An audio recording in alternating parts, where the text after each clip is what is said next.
दोस्तों आज अंशु ने एक वीडियो अपलोड करी है जिसमें हमारी रिकॉर्डिंग दीदी को उन्होंने पूरी तरीके से एक्सपोज कर दिया है। जो भी उनका पूरा सिनेरियो था, जो भी उन्होंने ब्लेम्स लगाए थे अंशु के ऊपर, आज अंशु ने उसके ऊपर एक डेडिकेटेड वीडियो बनाया है सारे क्लेम्स का आंसर करते हुए। तो उस वीडियो पे आज रिएक्ट करने वाले हैं। चीजें तो काफी टाइम से सस्पिशियस लग ही रही थी हमारी रिकॉर्डिंग दीदी के साइड से, बिकॉज जो भी वो करती है ऐसा लगता है कॉन्ट्रोवर्सी के लिए, व्यूज के लिए होता है। तो आज ये बात जो है अंशु ने भी कंफर्म कर दी है अपने व्लॉग में। तो वन बाय वन अंशु का जो पूरा वीडियो है उसे ब्रेक डाउन करेंगे और मैं आपको सुनाऊंगा कि अंशु ने क्या बोला, फिर उसके ऊपर अपना रिएक्शन दूंगा। आप सबसे बस यही उम्मीद है कि अपना फीडबैक जरूर कमेंट बॉक्स में दीजिएगा, बिकॉज इस बच्चे के साथ में बहुत गलत हुआ है। इस पूरी सोशल मीडिया की वजह से इसके साथ जो इसने सफर किया है वो शायद ही आप चाहेंगे किसी के साथ हो, क्योंकि इस पूरी सोशल मीडिया कंट्रोवर्सी की वजह से इसे अपने स्कूल से भी निकाल दिया गया और ये बात इन्होंने आज अपने वीडियो में भी शेयर करी है। तो एक तरह से आप बोल सकते हैं एक माइनर लड़की के साथ में यहाँ पर अब्यूज हो रहा है एंड इसको मेंटली जो है परेशान किया जा रहा है, हैरेसमेंट किया जा रहा है। किसी को भी किसी की रिकॉर्डिंग्स रखने का, बनाने का और ऑनलाइन शो करने का अधिकार नहीं होता, ना ही हमारे भारत का कॉन्स्टिट्यूशन इसे अलाउ करता है। ये एक क्राइम है दोस्तों, और इसके ऊपर आपको जो है 3 साल तक की सजा भी हो सकती है। तो जो हमारी रिकॉर्डिंग दीदी कर रही है वो एक क्राइम है, और अगर ये उसके ऊपर अगर कोर्ट में अपील कर देती हैं तो वो जेल में भी जा सकती हैं। तो चलिए समझते हैं कि पहले अंशु ने क्या कहा है।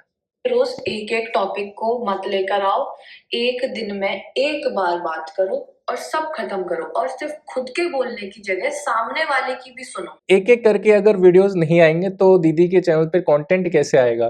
कंटेंट तो यही है ना। अब उनको बहुत तकलीफ होगी कि लोग उनके खिलाफ बोल रहे हैं, हो सकता है कॉपीराइट्स वगैरह देने की कोशिश की जाए उनकी तरफ से। देखिए दोस्तों, सच्चाई आप नहीं दबा सकते। उनको अच्छे से पता था कि इनके इन-लॉज जो है सोशल मीडिया के बारे में इतना अच्छे से नहीं जानते, और अंशु थी जो थोड़ा बहुत करती थी, तो उनको तो पता था अंशु तो मेरे खिलाफ कभी बोल ही नहीं सकती, क्योंकि उन्होंने उसको पहले से ही आप बोल सकते हैं एक अपर हैंड करा हुआ था कि तेरा काम मैं चलवाती हूँ, तुझे ब्रांड स्पॉन्सरशिप मैं दिलवाती हूँ, तू मेरे बिना कुछ नहीं कर सकती वगैरह वगैरह। तो जब वो यहाँ से निकली है तब चीजें सामने आ रही हैं। तो आप सुनते जाइएगा वन बाय वन।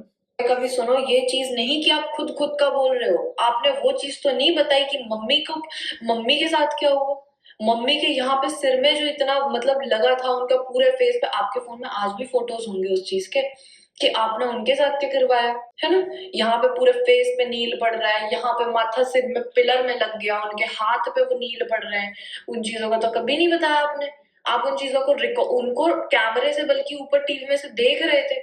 आपने एक घर पे विडो आपको समझाने आई थी, एक विधवा औरत हमारे पड़ोस में रहती है, वो भाभी आपको समझाने आई थी, और उन्होंने देखिए दोस्तों, इस पूरे सिनेरियो में एक चीज आपको समझ में आएगी कि इन्होंने हर चीज का रिकॉर्डिंग किया है। देखिए, रिकॉर्डिंग वही इंसान करता है जिसको पता होता है कि हाँ मुझे बाद में इसको इस तरीके से यूज करना है। रिकॉर्डिंग का मतलब यही है। इनके पास में 4 साल पुरानी, जब इनको इनके हस्बैंड ने मारा था उस तक की जो है ऑडियो रिकॉर्डिंग्स पड़ी थी। उनको रखने का क्या सेंस है? वो इंसान तो इस दुनिया में ही नहीं है, तो वो अपना पक्ष रख ही नहीं सकता। तो उन वीडियोस को, उन ऑडियोस को रखने का कोई सेंस था ही नहीं जो इन्होंने किया, बट इन्होंने फिर भी किया। तो चीजें सस्पिशियस लगती थी स्टार्टिंग से। उसके बारे में भी अंशु ने आज की वीडियो में बात की है, और उन्होंने कहा है कि आपने एक पहलू दिखा दिया कि हाँ आपको मारा गया, लेकिन उसके बाद का आपने नहीं बताया कभी कि आपको सॉरी भी बोला जाता था, आपके लिए फ्लावर्स भी भेजे जाते थे, मैं भी लेकर के आती थी क्योंकि वो मुझसे भिजवाते थे, जो इनके सूरज भैया थे अंशु के, उससे आप एक्सेप्ट नहीं करती थी तो फिर वो देने आते थे। यानी कि हर जो है कपल के बीच में लड़ाई झगड़ा होता है, एंड इस तरह की से ये सॉर्ट होता है कि कभी गलती हो गई तो वो सामने वाला अपोलोजाइज भी करता है। लेकिन वो चीज इन्होंने नहीं दिखाई, बिकॉज इनको एक पर्सपेक्टिव सेट करना था कि मेरे साथ अत्याचार हुआ है, और वो सिंपैथी कार्ड खेलना था। और वो सिंपैथी कार्ड इतने अच्छे से इन्होंने खेला है कि इन्होंने काफी जो है यूट्यूब रेवेन्यू जमा कर लिया अपने लिए, क्योंकि वीडियोस एकदम से वायरल हो गई थी, इतनी ज्यादा सिंपैथी मिली इनको। उनको आपने क्या बोला था, ये चीज भी नहीं बताई आपने कभी। उनको क्या बोला था कि निकल जा तू घटिया औरत मेरे घर से, ऐसे बोला? इस टाइम पहले एक बात उठी थी दोस्तों कि जो सपना के भाई हैं उन्होंने अंशु को बैड टच करने की कोशिश करी थी। तो उसके ऊपर जो है सपना ने कहा कि अगर ऐसा था तो तू मेरे घर आती ही क्यों थी? तेरे को अगर ऐसा लग रहा था तो मेरे घर आना ही नहीं चाहता तुझे, पर तू तो मेरे घर आती थी, इसका मतलब तू झूठ बोल रही है। उस चीज को भी जो है अंशु ने अपने व्लॉग में एड्रेस करते हुए कहा कि ये चीजें तब हुई थी जब मेरे भैया, दोनों भैया सूरज भैया और मोनू भैया दोनों जिंदा नहीं थे, तो तब मेरे साथ में हरकत हुई, उससे पहले नहीं हुई थी, इसलिए मुझे कोई प्रॉब्लम नहीं थी। एंड उसके बाद जब ये हरकत हुई उसके बाद मैं नहीं आई हूँ। तो उसका भी आप वीडियो सुनिएगा दोस्तों। और एक और चीज जो आप कह रहे हो ना कि अच्छा ठीक है मेरे भाई ने मतलब मानो कि मेरे भाई ने उसको ऐसा बैड टच किया तो फिर वो मेरे घर पे क्यों आती थी, वो चीज का मैं बोलूं जब से आपके भाई ने बोला, जब तक भैया थे मेरे दोनों, मेरे जब तक भैया थे तब तक उन्होंने कभी ऐसा नहीं किया। जब वो चले गए तो तब ऐसा क्या बदल गया जो उन्होंने मेरे साथ ऐसे हरकत करी, है ना? क्यों करी भाई? उस चीज का मैंने आपको बताया भी था, उसके बाद से फिर मैं कभी भी नहीं गई। उसका मैंने बोला भी था आपको कि इसी वजह से मैं आपके साथ भाभी आपके घर भी नहीं गई थी, मैंने आपको बोला था। आप यहाँ पे पूछ रहे हो, आपको सब पता है। पता तो इनको है, लेकिन इनको ये पूछ पूछ के व्यूज भी तो कमाने हैं, बिकॉज इनको अपना चैनल चलाना है, बिकॉज इनको पता है कि मेरा पूरा घर अभी यूट्यूब के ऊपर डिपेंडेंट है। तो अगर मैं कंट्रोवर्सीज नहीं करूंगी तो मेरे व्यूज कैसे आएंगे? बिकॉज जहां पर जब कंट्रोवर्सी हुई थी हर वीडियो पे 1 मिलियन 2 मिलियन 4 मिलियन व्यूज आ रहे थे, अब 1 लाख पे आके के सिमट गई है वो चीज, क्योंकि अब लोगों को इंटरेस्ट नहीं रहा इनके व्लॉग्स देखने में। तो अगर ये कुछ नया कंट्रोवर्सी नहीं लाती हैं तो ऑब्वियसली ना कोई नहीं देखने वाला, और बाकी व्लॉगर्स जो कि आज से 4-5 साल पहले बहुत फेमस हुआ करते थे उनकी ही तरह ये आई और गई, किसी को पता भी नहीं चलेगा। तो ये हमेशा वो चीज करती रहेंगी ताकि एक कंट्रोवर्सी, एक हाइप क्रिएट रहती रहे, एक हाइप बनी रहे, ताकि इनको हमेशा व्यूज मिलते रहे। कुछ और भी बातें हैं दोस्तों, वीडियो थोड़ी सी लंबी हो सकती है, बने रहिएगा। लाइक करो अभी के अभी इस वीडियो को, शेयर करो और इस चैनल को अभी के अभी सब्सक्राइब करो, बिकॉज जिस तरह का अनबाइस रिव्यू मैं आपको यहाँ पर देता हूँ वो कोई नहीं देता। सब लोग जो है आपको मैनिपुलेट करने की कोशिश करते हैं, बट मैं आपके सामने एक्चुअल चीजें रखता हूँ। दोस्तों मैं आप लोगों को एक और रिकॉर्डिंग सुनाना चाहता हूँ, आप ध्यान से सुनिएगा। अगर बात करके खत्म करो, पर ये ऐसा नहीं कि यार आधी आधी करके रोज के रोज करना है आपको, ये चीज मेरे से नहीं हो सकती है। मैं आपसे ये चीज बोल रही हूँ आज, और लास्ट टाइम मैं ये वीडियो बना रही हूँ अपना, उसके बाद मैं आपके लिए कभी कोई वीडियो नहीं बनाऊंगी, ठीक है? आज जो बात हुई मैं उसकी बात करती हूँ, जैसे कि आज आपने मेरी रिकॉर्डिंग लीक कर दी है ना, आपसे जो मैंने बात करी, मैं अपना फीलिंग्स बता रही, मैं आपसे अपनी बात शेयर कर रही, आपने वो चीज सोशल मीडिया पे डाल दी, ठीक है? उसके लिए मैं आपको एक चीज बोलूंगी, आपको किसने अलाउ किया? आपने मेरा कंसेंट लिया कि अंशु मैं तेरी ये जो रिकॉर्डिंग है इसको मैं डाल दूं? आपने मेरे से पूछा?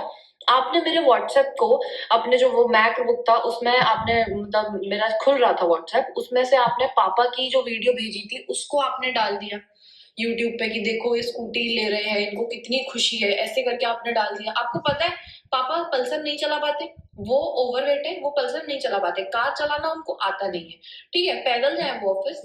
एक चीज ये बता दो मेरे दोस्तों यहाँ पर 2 बातें हैं जो कि मैं आप लोगों के साथ में शेयर करना चाहता हूँ। सबसे पहली बात, जब ये स्कूटी वाला वीडियो आया था तब इन्होंने, यानी कि हमारी रिकॉर्डिंग दीदी ने कहा था कि ये वीडियो उनको अंशु ने भेजा है, जबकि आज अंशु ये कह रही है कि मेरा जो व्हाट्सएप है उन्होंने अपने मैकबुक के अंदर स्कैन किया हुआ है। उससे होता क्या है दोस्तों, अगर आपको नहीं पता तो आप मैकबुक से किसी का भी व्हाट्सएप एक्सेस कर सकते हो। तो कुछ भी चैट्स या कोई भी वीडियो या कोई भी फोटो अगर उसके ऊपर आती है आपके व्हाट्सएप पे, तो आप उस वीडियो को, उस फोटो को आप मैकबुक में भी देख सकते हो, एक्सेस कर सकते हो। तो इन्होंने जो है प्राइवेसी, ये एक तो प्राइवेसी का वायलेशन है कि आपने अगर स्कैन किया हुआ है तो आप दूसरे की प्राइवेसी में इस तरह से जो है नहीं घुस सकते हो, जो कि इन्होंने किया, स्पेशली एक माइनर लड़की की में, जो कि एक लीगल क्राइम है दोस्तों इंडिया में भी, ठीक है? इंडिया में भी इतना ज्यादा लचीला कानून नहीं है कि आप कुछ भी कर लो, तो ये प्राइवेसी का वायलेशन है, हमारा कॉन्स्टिट्यूशन भी इसको अलाउ नहीं करता। दूसरी चीज जो कि इन्होंने बहुत बवाल किया था, मुझे याद है कि हाई इन्होंने तो स्कूटी ले ली, इनको तो खुशियां मनाई जा रही हैं, पूजन करते हुए इनके सास ससुर की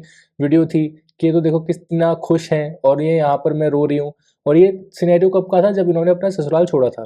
उसके ठीक 1.5 से 2 महीने बाद आप देखते हैं कि हमारी जो रिकॉर्डिंग दीदी हैं वो 22 लाख रुपए की गाड़ी खरीदती हैं, वो भी एक स्कॉर्पियो गाड़ी। जिन बेवकूफ़ों को नहीं पता मैं बता देता हूँ कि जब भी आप गाड़ी बुक कराने जाते हो, कम से कम आपको, स्पेशली जो गाड़ियाँ बहुत ज़्यादा पॉपुलर है जैसे कि स्कॉर्पियो हो गई या बाकी कोई ऐसी गाड़ी जो कि ज़्यादा पॉपुलर है, तो उनकी डिमांड इतनी ज़्यादा रहती है कि आपको कम से कम 2-3 महीना पहले बुकिंग करवानी पड़ती है। तो ये जो बुकिंग है गाड़ी की, ये बहुत पहले हो चुकी थी। तो जो बवाल किया गया कि इन्होंने तो स्कूटी ले ली, 1 लाख रुपए की स्कूटी और एक 22 लाख रुपए की गाड़ी लेने में बहुत ज़्यादा फर्क है। लेकिन जब इन्होंने अपनी गाड़ी ली थी तो इन्होंने इस तरीके से शोकेस किया कि मेरा सपना पूरा हो गया, अब मैं अपनी लाइफ बहुत ही अच्छे तरीके से जीऊंगी, फलाना फलाना बहुत सारी चीज़ें इन्होंने करी। तो उनकी स्कूटी लेने से इनको इतनी तकलीफ हुई थी और इन्होंने अपनी गाड़ी ले ली, तब उनको तकलीफ नहीं हुई होगी, क्योंकि है तो आप उनकी बेटों की बहू ना। लेकिन फिर भी आपने उस चीज को कभी भी लोगों को फील भी नहीं होने दिया। कुछ कुछ लोग दबी आवाज में आपके कमेंट्स करते थे, लेकिन आप उनके कमेंट्स भी डिलीट कर देते हो, बिकॉज आपको पता है कि आपको एक पर्सपेक्टिव लोगों के दिमाग में शेयर करना है